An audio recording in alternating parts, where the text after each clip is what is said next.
안녕하십니까. 여의도 24시입니다. 여러분들 이번 시간에는 어차피 대표는 한동훈이라는 그 이 어대한이라는 민심에 대해서 강력하게 저항하고 있는, 반발하고 있는, 또 그런 것들이 무산되길 바라는 이런 세력들, 그런 세력들의 일종의 대변인 역할을 자처하고 있는 심평이란 자에 대해서 얘기를 한번 해보겠습니다. 여러분들 제가 이 심평이란 자에 대해서 얘기를 할 때 이제 간혹 그런 댓글을 다시는 분들이 계십니다. 뭐 심평 같은 자에 대해서 굳이 언급을 하느냐? 전혀 가치가 없다라고 얘기를 하십니다. 그러니까 여러분들 맞습니다. 이 심평이라는 사람은 정치인도 아니고 이런 공적인 일을 하는 사람이 아니기 때문에 굳이 이렇게 언급을 하고 굳이 이렇게 관심을 줄 대상이 아닙니다. 다만 이 사람이 지금 현재 윤석열 대통령 부부와 상당히 가깝다고 그런 평가를 받고 있고, 또 실제로 거기에 대해서 이 심평도 부인을 안 하고 있습니다. 또그 윤석열 대통령 부부와 이 심평의 관계 있지 않습니까? 이런 것들을 갖다가 우리가 간접적으로 살펴볼 수 있는 그런 정황들이 많이 있기 때문에 이 심평이 자기 페이스북에 올리는 글들이나 이 심평이 각종 언론 매체에 등장해서 이 내놓는 그런 주장들이 과연 이 심평의 개인적인 생각이냐, 여기에 대해서는 많은 의심이 있습니다. 심평은 지금 현재 윤석열 대통령 부부의 그런 의중을 대변하는 거 아닌가, 이런 취지에서 많은 분들이 의심을 하고 있고, 그런 취지에서 또 각종 언론 매체가 이 심평이라는 자, 여러분들 이 심평이라는 자가 대체 무슨 가치가 있겠습니까? 안 그렇습니까? 근데 이런 사람을 불러서 정치 평론을 맡기는 이유가 결국에는 윤석열 대통령 부부의 생각은 무엇이냐, 그걸 갖다가 묻고 그걸 갖다가 우리 국민한테 알리는 차원에서 이 심평을 갖다가 계속 쓰는 거 아니겠습니까? 근데 저도 같은 취지에서 이 심평을 비판하는 겁니다. 근데 이 심평이 제가 엊그제 이 심평이가 자기 페이스북에다 쓴 글, 한동훈 전 국내인 비상대책위원장에 대해서 말도 안 되는 그런 비난성 글을 쓰는 거, 그리고 이 국내인 당원의 대통령의 당무 개입권, 당무 관여권 뭐 이런 것들이 있다고 말도 안 되는 소리를 해댄 거, 어떻게 변호사란 자가 말이야 남의 당에 대해서 얘기를 하는데 그 당원조차 내용조차 잘 모르고 그렇게 자기 페이스북에다 그렇게 글 쓸 수 있는가? 정말 얼굴이 두껍다 이런 생각을 할 수밖에 없는데, 이 심평이 그 이후에도 그와 같은 취지의 주장을 계속해 되면서 또 이철규의 주장에 힘을 보태면서 또 이 어대한이라는 그 민심에 대해서 상당히 뭔가 자기 나름대로의 그게 무산됐으면 좋겠다라는 그런 희망까지는 좋은데, 그거를 밝히면서 내놓는 근거라고 하는 게 정말 어처구니가 없어서 쓴웃음을 나오게 하는 그런 생각이 든다 그 말입니다. 그래서 거기에 대해서 얘기를 한번 해보겠습니다. 여러분들 심평이 18일 날 이런 글을 자기의 페이스북에다 썼습니다. 뭐라 썼느냐? 한동훈이 당대표가 된다면 이준석 전 당대표 이상으로 당정 관계에 심각한 불협화음이 일어날 것이다, 이렇게 얘기를 했습니다. 여러분들 이준석과 지금 한동훈이라는 사람을 비교를 하고 있습니다. 여러분들 일단 여기에 동의하십니까? 두 번째, 이준석 때 왜 당정 관계에 심각한 불협화음이 일어났습니까? 원래 이준석이라는 사람 자체가 이 윤석열 대통령의 대통령 당선을 그렇게 바랐던 사람이 아니라고 여러분들은 생각하시지 않습니까? 그리고 그런 것들을 우리가 어디서 확인할 수가 있습니까? 이 이준석이가 그 절체절명의 위기에 빠진 상황에서 이 대선 전국에서 두 차례 가출을 했지 않습니까? 그런 것만 봐도 이 국민의힘의 대표로서, 또는 이 정권 교체를 해야 된다는 그 열망을 갖고 있는 국내힘 당원과 국내힘 지지층을 대표한다고 할 수 있는 그런 자의 소행이라고 보기는 어렵지 않습니까? 그런 가출 사태들을 봤을 때. 그리고 그 이후에 이 정권이 출범하고 나서 이 정권이 정말 이게 순항하기를 바라는, 심지어는 여러분들 그게 이제 관행적으로 소위 말해서 허니문 기간이라 그래서 각 언론 매체들도 그 정권에 대해서 그렇게 심각하게 비판하지 않습니다. 왜냐?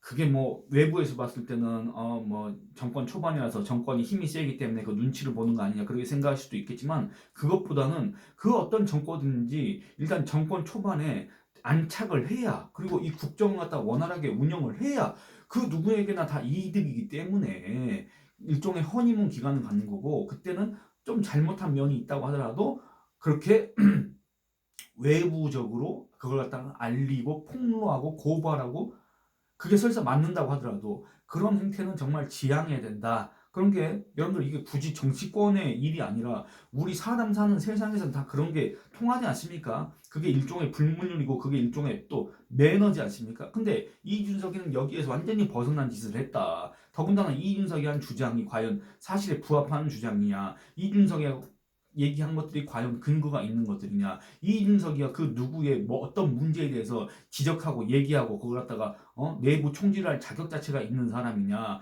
요거에 대해서 공감을 못했기 때문에 국민의힘 당원과 국민의힘 지지층이 이준석을 쫓아내라고 얘기를 했고 뭐 그랬던 거 아닙니까? 그런데 이 이준석과 한동훈을 비교를 한다? 여러분들 이건 그야말로 이 논리가, 이 비교가 안 되는 걸 갖다가 억지로 끌어다 붙인 것에 불과합니다. 그렇지 않습니까? 그리고 이 한동훈이라는 사람이 당 대표가 되지 않습니까? 이 당정 관계는 기존에 예를 들어서 김기현 때나 뭐 이럴 때하고 같을 수가 없습니다. 왜냐? 그때는 윤석열 대통령의 국정 수행 지지율이 국민의힘의 당 지지율보다 높았고 이 정권 초반이었기 때문에 윤석열 대통령에 대한 기대 그런 것들이 분명히 이 국민의힘 지지층 안에 있었습니다. 그런데 지금은 어떻습니까? 국민의힘 지지층이 윤석열 대통령한테 뭐 기대하는 바가 있습니까? 솔직히 말씀드리면. 그리고 두 번째, 윤석열 대통령 지지율이 국민의힘 지지율보다 높습니까? 그렇지 않습니다. 그런데 세 번째, 이번 총선에서 대참패를 한 원인이 어디에 있습니까? 윤석열 대통령한테 있다고 생각하는 국민이 10명 중 7명인데 그 윤석열 대통령은 지금 총선 참패의 원인을 복귀를 하고 그걸 갖다가 개선을 하고 또는 그걸 바탕으로 개혁을 하고 그걸 바탕으로 지지율을 올리고 자 하는 그런 노력을 하고 있습니까? 그런 것들을 우리가 가장 극명하게 살펴볼 수 있는 대목이 뭡니까? 결국에는 이 김건희 여사와 관련된 문제를 갖다가 윤석열 대통령이 어떻게 해결할 것이냐. 여기에 대해서 여러분들은 분명 기대했던 바가 있을 텐데 그런 것들이 이루어지고 있습니까? 단 하나라도 이루어졌습니까? 그렇지 않습니다. 그런 것들을 봤을 때 윤석열 대통령은 변화의 의지가 없는 거 아니냐 이런 의심을 받을 수밖에 없고 그런 윤석열 대통령과 당정관계를 기존의 이런 수직적 당정관계 또는 상명하달식 당정관계 또는 이 대통령실의 여의도 출장소식으로 국내힘이 운영된다고 한다면 국내힘은 존재의 가치가 없어지고 존재의 의미가 사라지고 지지율은 폭락하고 그 당은 정치적으로 사망 선고를 받게 될 수밖에 없습니다. 국내힘 지지층, 국내힘 당원들이 국내힘이 그런 위기에 봉착하게 국내힘이 그런 식으로 자멸하게 바라겠습니까? 그렇지 않습니다. 국민의힘이 오히려 이 대통령실, 윤석열 정부를 이끌고 나가서 개혁을 하길 바라고 결국에는 재집권 기반을 마련하길 바랄 겁니다. 그렇지 않습니까? 거기에 만약에 그 어떤 세력인지 방해가 될 경우에는 그 세력을 갖다가 그 인사를 갖다가 적으로 규정하고 그 인사를 갖다가 일종의 내부 총질을 한다고 그럴까? 또는 해당 행위를 한다고 그럴까? 그런 걸로 규정을 하고 그 사람에 대해서 비판하고 그 사람에 대해서 정치적 공세를 가할 가능성이 더 크다. 이렇게 얘기를 할 수가 있겠습니다. 그래서 한동훈 전 위원장이 차기 국민의힘 당대표가 됐을 때 만약에 기존의 당정 관계를 계속 이어간다고 한다면 한동훈이라는 사람조차도 한동훈 지지층으로부터 버림을 받을 가능성이 크다. 왜냐? 원래 보수 또는 우파는 원래 그렇습니다. 그걸 갖다가 무슨 매정하다, 냉정하다, 의리 없다 이렇게 얘기하는 사람도 있겠지만 보수 우파는 그 어떤 사람한테 맹종하지 않습니다. 충성하지 않습니다. 윤석열 대통령이 한때나마 보수 또는 우파한테서 물론 대안이 없었기 때문에 그런 것도 있지만 한때나마 일종의 팬덤을 형성했었던 그런 계기가 뭡니까? 나는 사람한테 충성 안 한다는 그런 말의 그 울림. 나는 이런 사적인 관계에 연연하지 않는다. 나는 오로지 법률과 원칙에 의해서 판단한다. 뭐 이런 취지로 이해될 수 있는 해석될 수 있는 그런 발언들이 바로 이 대한민국의 보수 또는 우파의 가치관과 부합했다고 생각했기 때문에 그 윤석열이라는 사람을 차기 대안으로 생각했고 결국에는 그런 것들이 현실화돼서 대통령이 당선됐던 거 아니겠습니까? 그런데 그런 의미에서 한동훈도 마찬가지인 게 이 국내힘을 정말 개혁하고 이 국내힘을 정말 지지율을 끌어올리고 이 국내힘이 정말 우리 국민들로부터 다시 그 신뢰를 받을 수 있는 정당으로 변모시키지 않는 한 또는 이 윤석열 대통령이라는 그 영향력 하에서 벗어나서 이 국내힘을 독자적으로 이끌어가면서 또 재집권 기반을 마련하는데 노력하지 않는 한 결국엔 뭡니까? 이 20년 동안 윤석열 대통령과 함께 일을 했다 또는 알고 지냈다는 그런 사적 인연에 연연하면서 또는 이 윤석열 대통령, 윤석열 정부와 함께 가지 않으면 국민이 망한다는 그런 근거 없는 믿음 때문에 기존의 수직적 당정 관계, 상명하달식 당정 관계를 개선하지 못한다고 한다면 한동훈이라는 당 대표도 결국에는 한동훈 지지층으로부터 어마어마한 비판에 직면할 수밖에 없을 것이다. 이렇게 얘기할 수 있겠습니다. 그렇지 않습니까? 그렇기 때문에 그걸 잘 생각해야 됩니다. 여러분들 지금 현재 한동훈이라는 사람의 그런 한동훈에 대한 한동훈 지지층 또는 그 밖에 보수 또는 우파 지지층의 그런 압도적인 지지의 이유가 뭐겠습니까? 변화를 바란다. 개혁을 원한다. 근데 그 변화와 개혁은 뭡니까? 바로 이 윤석열 대통령과의 차별화를 얘기합니다. 근데 거기에 소극적이고 거기에 이 지지층의 바람과 전혀 반대되는 쪽으로 그런 행보를 걷는다고 한다면 글쎄 한동훈이라는 사람도 결국에는 그 존재의 의미를 스스로 부정하게 되는 꼴이다. 이렇게 얘기할 수 있겠습니다. 그러니까 이 한동훈 당 대표가 됐을 경우 그거 이준석이 때처럼 당정 관계에 심각한 불협화음이 있을 것이다라고 얘기하는 것 자체가 이거는 어불성설이고 이거는 논리의 비약이고 애초에 말도 안 된다. 그러니까 어불성설이다. 이렇게 얘기할 수 있겠습니다. 이준석 때는 그 이유를 막론하고 그때는 이 윤석열 정부의 순항을 갖다가 기원하고 지원하고 그걸 뒷받침해야 됩니다. 그거는 국민의힘 당원에도 나와 있습니다. 그런데 지금은 이 국민의힘 당원과 국민의힘 지지층이 한동훈이라는 사람한테 투여하는 그 가치는 그때와는 전혀 다르다. 그겁니다.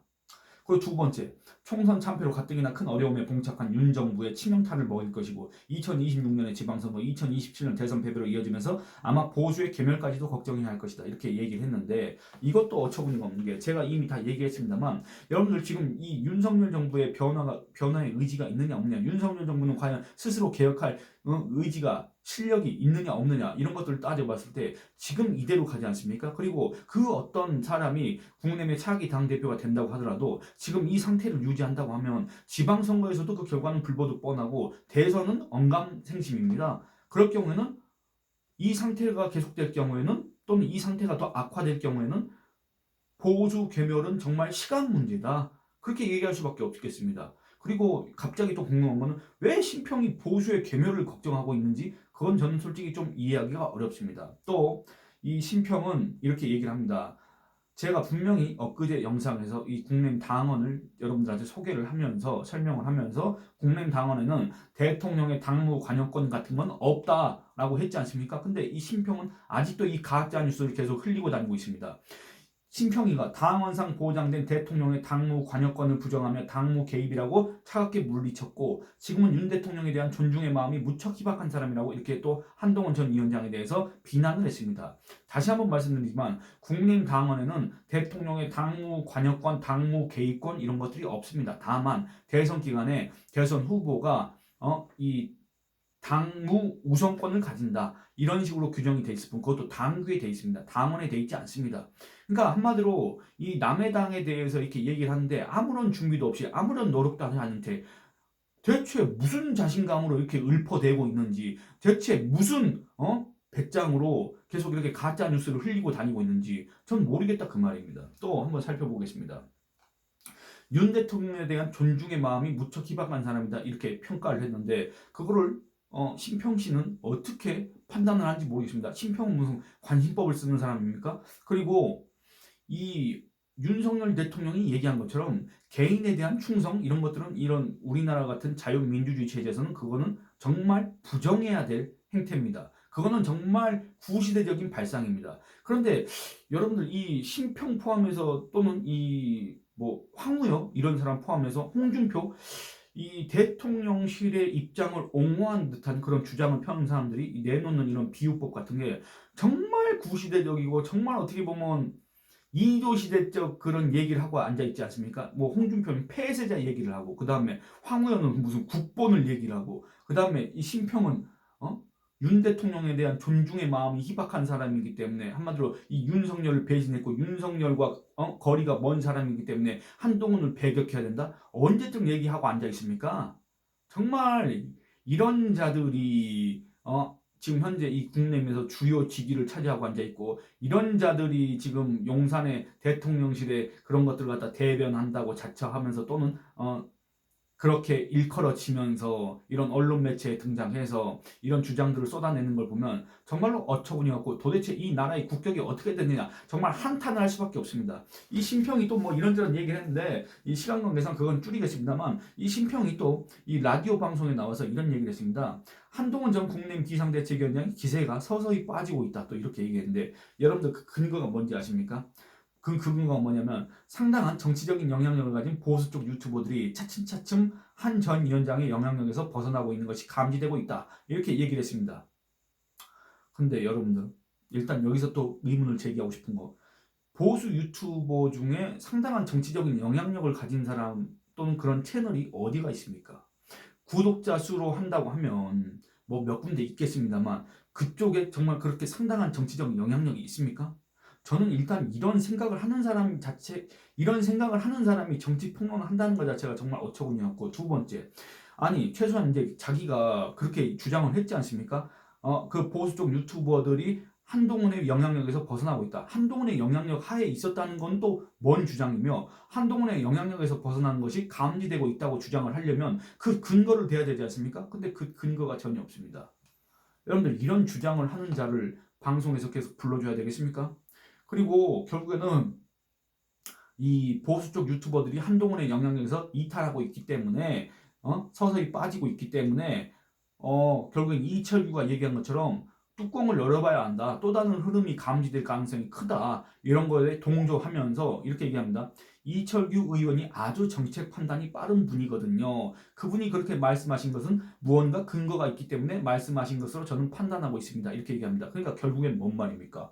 아무런 근거도 없고 그냥 한마디로 자기의 희망사항을 읊어댄 것이고 그리고 전혀 사실과 부합하지 않는 그런 주장들을 해대면서 이철규가 정책 판단이 빠른 사람이기 때문에 무언가 근거가 있어서 그런 얘기들을 했을 것이다 라고 이렇게 주장을 하는 겁니다. 여러분들 이런 자들을 입을 빌려서 이런 얘기를 듣는 것 자체가 일종의 전파 낭비고 이런 자를 불러서 얘기를 듣는 그 해당 언론 매체는 정말로 스스로 자성을 해야 되지 않겠습니까? 이런 생각이 든다 그 말입니다. 여러분들 이렇게 요약을 해보면 종합을 해보면 이렇습니다. 이 심평이라는 자가 정말로 이 대통령실과 관련이 있는 자라고 한다면 이 심평이라는 자가 정말로 이 윤석열 대통령 부부의 그런 의중을 전하는 자라고 한다면 이 대통령 부부는 정말 생각을 다시 해봐야 된다. 그런 생각, 그런 조언을 하고 싶습니다. 왜냐하면 이 심평 같은 자가 입을 놀릴수록 이 심평 같은 자가 자기 페이스북에다 이런 글을 올릴수록 윤석열 대통령 부부의 지지율은 애초에 부부의 지지율도 아닙니다. 윤석열 대통령의 지지율은 그리고 그로 인해서 이 김건희 여사에 대한 반감이 있지 않습니까? 이런 것들은 점점점 안 좋아질 수밖에 없습니다. 지지율은 떨어지고 반감은 점점 올라가고 이런 결과를 바라고 이 심평이 지금 이렇게 활동하도록 지금 놔두고 있는 겁니까? 아니 지금 세간에서는 이 심평이 대통령실과 관련이 있다고 생각하고 있지 않습니까? 근데 그게 아니라고 한다면 이 심평이란 자에 대해서는 확실하게 선을 긋고 이 심평이라는 자는 전혀 대통령실과 무관하다 이런 것들을 밝히고 그런 것 작업들을 해야 하는 게 이 올바른 상식적인 정무적 판단이지 않을까 그런 생각을 하면서 그런 조언을 이 대통령실에 하고 싶습니다. 이 심평은 메신저로서의 그런 가치가 없고 이 자가 얘기하는 그 주장은 논리가 없고 근거가 없습니다. 결국에는 아무것도 없는 사람이지 않습니까? 이런 사람이 자꾸 이 대통령의 의중을 대변하는 듯한 그렇게 인식되거나 이런 사람이 마치 이 친윤으로 인식되거나 그럴 경우에는 윤석열 대통령한테 하등 이득될 게 없다. 이런 지적을 하고 싶습니다. 이 영상은 이만 마치도록 하겠습니다. 감사합니다.